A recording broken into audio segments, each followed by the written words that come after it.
Hello food lovers, welcome to cooking world. ఈరోజు మన ఛానల్లో స్పెషల్ రెసిపీ ఏంటంటే గోదావరి స్టైల్లో ఇసుక దొందుల కూర ఎలా చేసుకోవాలో చూద్దాం. ముందుగా దీనికోసం ఇసుక దొందులు అయితే తీసుకోవాలన్నమాట. ఈ దొందులు మన ఆరోగ్యానికి చాలా మంచిది అండ్ ఇవి చాలా రేర్గా దొరుకుతాయి అండ్ గోదావరి సైడ్ అయితే ఎక్కువ దొరుకుతాయి అనమాట.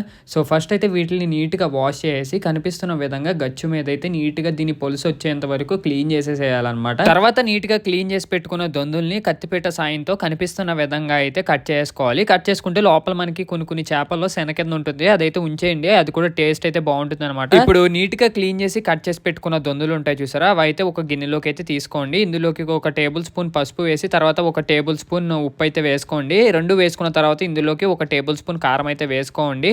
2 టేబుల్ స్పూన్ అయితే కారం ఎక్కువ తిన్న వాళ్ళు అయితే వేసుకోవచ్చు అనమాట. అలా వేసుకున్న తర్వాత కనిపిస్తున్న విధంగా అయితే గిన్నెతో అటు ఇటు కదుపుకొని పక్కన పెట్టుకోండి. ఇప్పుడు ఈ కూరలోకి మసాలా తయారు చేసుకోవడం కోసం ధనియాలు, దాల్చిన చెక్క, లవంగాలు అండ్ నెక్స్ట్ అల్లం ముక్క అండ్ దీంతో పాటు వెల్లుల్లిపాయ రబ్బ అండ్ దీంతో పాటు 2 యాలకులు అయితే తీసుకుని కనిపిస్తున్న విధంగా అయితే మిక్సర్లోని మనం మసాలా పేస్ట్ కింద అయితే ఆడుకుని పక్కన పెట్టుకోవాలి. ఇప్పుడు స్టవ్ వెలిగి దీనిపై ఒక పెద్ద కడాయి పెట్టి ఇది హీట్ ఎక్కిన తర్వాత ఇందులోకి ఆయిల్ అయితే వేసుకోవాలన్నమాట. కూరకు తగ్గ ఆయిల్ వేసిన తర్వాత ఆయిల్ కొద్దిగా హీట్ ఎక్కిన తర్వాత ఇందులోకి ఉల్లిపాయ పేస్ట్ అయితే ఆడుకుని కనిపిస్తున్న విధంగా అయితే వేసేసేయాలి. తర్వాత ఇందులోకి ఒక టేబుల్ స్పూన్ పసుపు అండ్ ఒక టేబుల్ స్పూన్ ఉప్పు అయితే వేసుకోవాలి.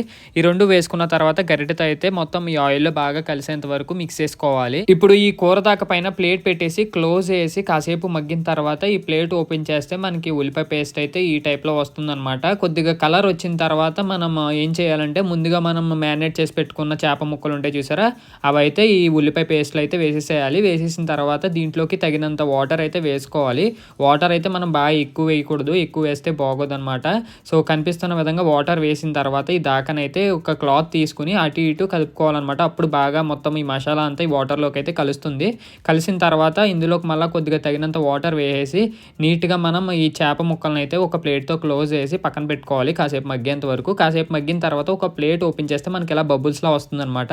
ఇప్పుడు ఇలా బబుల్స్లో వచ్చినప్పుడు ముందుగా మనం చేసి పెట్టుకున్న మసాలా పేస్ట్ ఉంటుంది చూసారా మిక్సర్లో, ఆ మసాలా పేస్ట్ అయితే వేసేసేయాలి. ఈ మసాలా కలవడానికి ఈ చేప ముక్కల్ని మనం గరిటెతో అయితే అస్సలు కదపకూడదు, అలా కదిపితే మొత్తం ముక్కలన్నీ బ్రేక్ అయిపోతాయి అనమాట. చూపిస్తున్న విధంగా అయితే మొత్తం ఈ దాకనైతే అటు ఇటు క్లాత్ అయితే మూవ్ చేసుకోవాలి. తర్వాత ప్లేట్ పెట్టేసి తర్వాత కాసేపు అయిన తర్వాత ఓపెన్ చేస్తే మనకి వేడిగా దొందులు కూర అయితే రెడీ అయిపోద్ది అనమాట.